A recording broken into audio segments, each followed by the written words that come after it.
Hey there, folks. Zach at Feel Free to Argue. Got some more stuff I want to talk about with y'all. Saw a very interesting interview this morning on Democracy Now!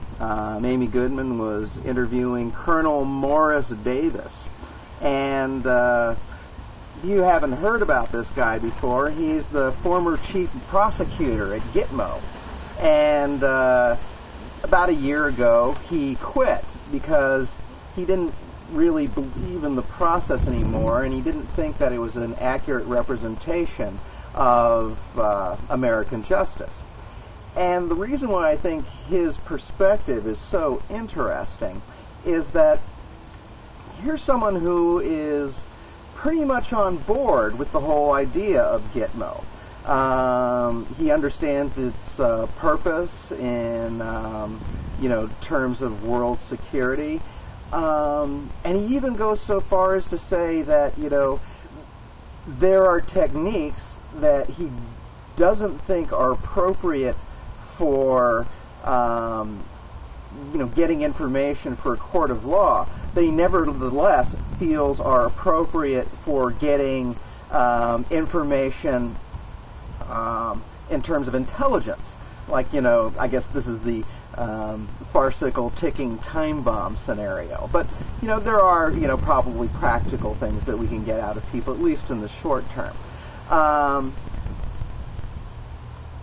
But what I think is interesting about him is here's a guy, he's a former bail bondsman, he's, high up in the military, is willing to say even that, several things that I would probably consider torture, are not torture, or at least not things that he's overly concerned about. And yet, he has these standards where he says, still, as a prosecutor, there are certain things that I don't think are acceptable.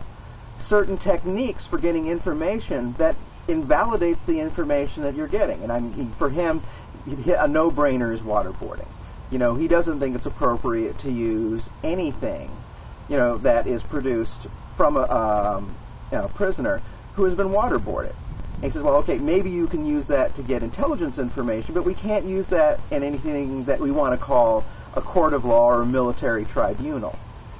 So the reason why I think this guy's perspective is important, because once again, you have somebody who's inside, and because he's someone who is largely accepting of the goals, but not okay with the procedures that we're doing to achieve these goals, I give him extra weight, the same way that I give people like John Dean, Scott Ritter, and Paul Craig Roberts extra weight, because, these people are all, still fairly conservative people, at various points, stalwart members of the Republican Party. And when those kinds of people are issuing very, very strong warnings about what's happening in the country, you need to pay extra special attention. So, people who've been to my site before understand that I feel pretty strongly about torture. So, what I think is amazing, though, is that why isn't this guy getting more play? Why aren't more people, talking about the fact that, here is a military man, former the chief prosecutor, who's actually saying that, well, he was very clear about it. He said, these things are not military and they're not justice. I don't think it gets much clearer than that. But I want to talk to even a more fundamental issue. What is the need for all of this secrecy? I mean, after a certain point, I think we can dispense with any kind of illusion of like a ticking time bomb argument. I mean, how long does someone have to be in custody before, all of their information is basically outdated? Not very long, I imagine. What is that, 6 months? A year? Certainly not more than a year. I mean, how are you going to torture something out of somebody in a year that hasn't already been totally invalidated?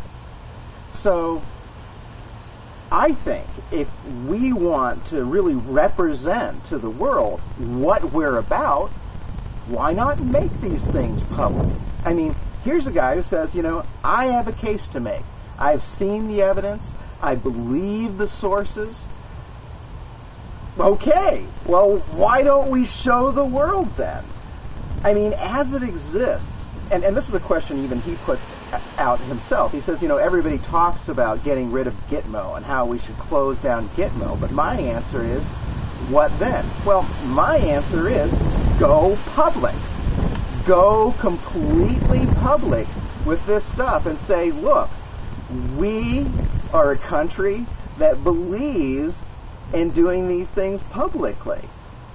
And we have been wronged as a country by these people. Let's show you how.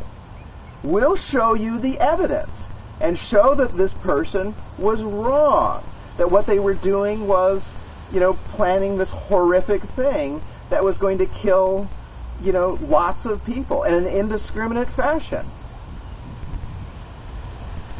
Now, recently I read a book by a guy who used to be, I don't know how else to put it, a military mouthpiece. He was in, military communications, and he was one of the people who would go out and talk to reporters and give the military viewpoint on things. His last name was Russian. Now I'm blanking on his first name. But the name of the book was Mission Al Jazeera. And what made this guy's story so interesting is that eventually he ended up getting into trouble because, he was part of this movie control room. And, he just spoke honestly about his experiences and eventually ended up getting pretty much drummed out of the military over it. But the message that he has about Al Jazeera is kind of an interesting one, because he says that Al Jazeera has gotten in trouble all throughout the Arab world. Why? Because they're more than happy to publish things that make countries, governments unhappy.